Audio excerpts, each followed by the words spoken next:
Après Koné, Brassier et Greenwood, c'est maintenant Pierre-Emile Højbjerg qui arrive à l'OM. Le milieu danois s'engage pour les 4 prochaines saisons sous la forme d'un prêt avec option d'achat obligatoire de 13,5 millions. C'est le moment de faire les présentations dans cette vidéo en retraçant son parcours depuis ses débuts, de parler de son style de jeu et de se demander pourquoi l'OM réalise un très gros coup sur ce mercato estival. De votre côté, dites-moi ce que vous pensez de l'arrivée d'Højbjerg, est-ce que c'est une excellente recrue selon vous, ou à l'inverse, est-ce que vous êtes un peu plus mesuré? J'attends votre ressenti en commentaire. On commence directement en se focalisant sur son parcours en club et en sélection comme d'habitude. Né le 5 août 1995 à Copenhague d'un père danois et d'une mère française, c'est au Bekkaskjold que Højbjerg va faire ses premiers pas dans le foot à l'âge de 8 ans avant de faire 2 saisons au sein de l'académie du FC Copenhague, puis de faire 3 ans à Brøndby. Totalement convaincu par son potentiel, le Bayern décide de le signer en 2012 en l'intégrant d'abord à l'équipe B avec qui il va jouer une quarantaine de matchs avec 12 buts et 2 passes D au compteur. Considéré comme l'un des plus grands espoirs du Bayern, Jupp Heynckes lui offre ses premières minutes en pro contre Nuremberg en avril 2013, tandis que Pep Guardiola lui a offert ses premières minutes en Ligue des Champions en novembre 2014 en entrant en fin de match contre la Roma. Seulement il est encore très jeune, il y a énormément de concurrence au Bayern avec Kroos, Alcantara, Martinez ou encore Schweinsteiger au milieu de terrain. Il prend quand même part à 25 matchs en étant quasiment jamais titulaire lors de son passage. En janvier 2015, le Bayern le prolonge et le prête à Augsbourg pour la deuxième partie de saison, avec comme objectif qu'il engrange de l'expérience et du temps de jeu. Mission accomplie parce qu'il a été très souvent titulaire. À son retour à Munich, il est prêté à Schalke avec qui il va être surtout remplaçant sur les 6 premiers mois, avant de s'imposer comme titulaire sur la deuxième partie de saison. Pourtant fort de ces 2 expériences, l'avenir d'Højbjerg au Bayern s'écrit en pointillé au vu de la forte concurrence au milieu de terrain et aussi du recrutement de Renato Sanchez qui rend son avenir encore plus incertain. Il est donc transféré à Southampton pour 15 millions d'euros, le club anglais sort d'une saison record avec une 6ème place en PL, au départ il est rarement titulaire et c'est qu'à partir de février 2018 qu'il va devenir indiscutable, un statut qu'il va garder jusqu'à son départ en devenant même le capitaine de Southampton.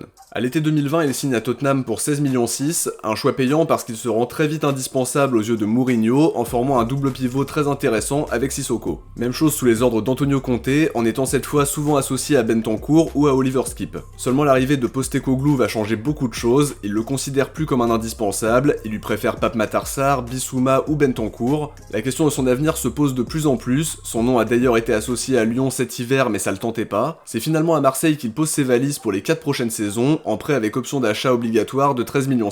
Sur son parcours international, il a joué dans les différentes catégories de jeunes du Danemark, U16, U17, U19 et les espoirs. Étant donné qu'il a la double nationalité franco-danoise, il aurait pu prétendre à jouer avec l'équipe de France. Sagnol avait d'ailleurs tenté de l'approcher quand il était à la tête de l'équipe de France Espoir, mais son choix était déjà fait, il voulait absolument jouer pour le Danemark, puisqu'il avait fait toute sa formation là-bas et parcouru toutes les catégories de jeunes aussi. Chez les A, c'est Morten Olsen qui va le convoquer pour la première fois en mai 2015, alors qu'il n'a que 18 ans à ce moment-là, et en plus son temps de jeu est vraiment très réduit avec le Bayern. Un choix payant de la part du sélectionneur parce qu'il se montre convaincant en gagnant sa place de titulaire, seulement il disparaît du groupe à partir de novembre 2016 et devra attendre jusqu'à octobre 2018 pour être rappelé à nouveau, mais depuis, il est devenu un cadre très important de la sélection danoise, il a été excellent à l'Euro 2020 en étant dans l'équipe type, très bon à l'Euro 2024 aussi, au moment où je tourne cette vidéo, il compte 81 sélections pour 10 buts et 10 passes D. Après ce gros point parcours, on passe à son profil en s'intéressant à son style de jeu et aux qualités qu'il va nous apporter. Højbjerg c'est un milieu de terrain très complet qui a d'abord de grosses qualités défensives, il est très bon à la récupération, il apporte une présence physique très importante, il met de l'agressivité dans les duels avec une grosse capacité à remporter ses 1 contre 1,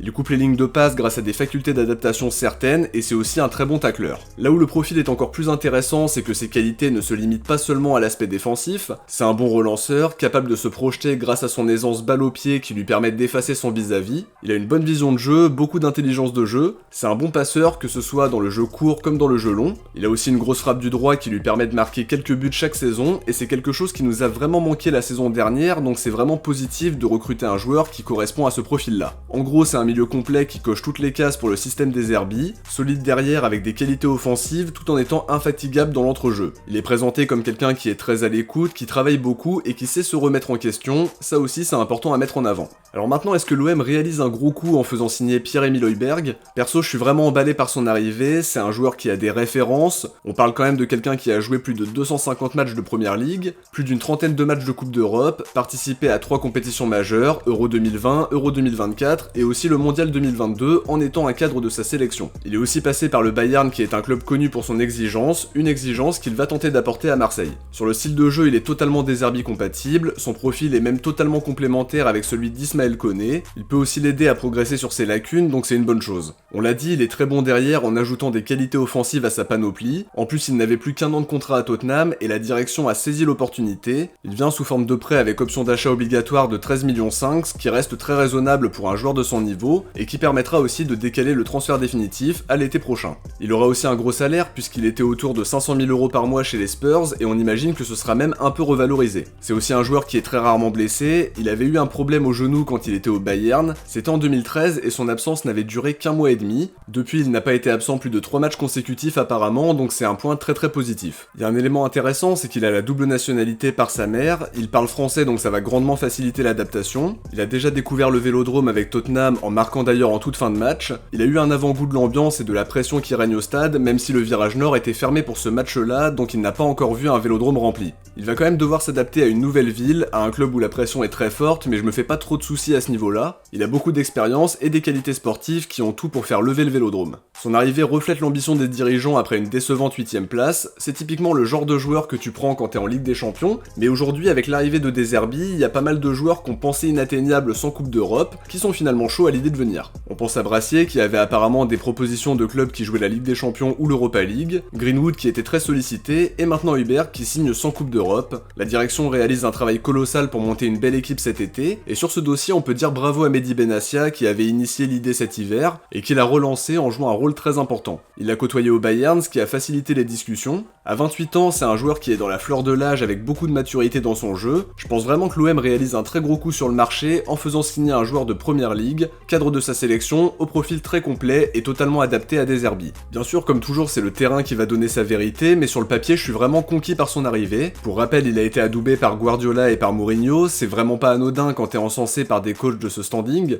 Il n'a pas eu l'occasion de s'imposer au Bayern, mais il a confirmé son potentiel à Southampton et à Tottenham dans la foulée, même s'il n'était plus titulaire depuis l'arrivée de Postecoglou. Il avait moins de rythme la saison dernière, mais la grosse prépa estivale sous De Zerbi devrait le remettre au top de sa forme et d'attaque pour débuter le championnat le 18 août à Brest. En tout cas pour conclure, l'OM fait venir un très bon joueur à mon sens, un leader qui sera sans doute l'un des relais de De Zerbi sur le terrain, un joueur qui va apporter sa mentalité, de l'exigence et qui correspond en tout point à ce que recherchaient le coach et les dirigeants pour le nouveau projet. Tout ça sans poser une somme folle sur la table. Alors oui, le salaire ne sera pas négligeable du tout, ça je veux bien l'entendre, mais c'est logique au vu du statut qu'il aura à l'OM avec un rôle vraiment crucial. À l'heure actuelle, c'est Balerdi qui porte le brassard de capitaine. Perso, je trouve ça vraiment bien parce que c'est l'un des plus anciens maintenant, vu que l'effectif change tout le temps. C'est l'un des rares rescapés. Je sais pas si c'est gravé dans le marbre parce que Rongier va revenir, mais Højbjerg pourrait aussi être un prétendant au brassard à l'avenir, étant donné qu'il a été capitaine à Southampton et qu'il s'affirme comme un leader sur le terrain.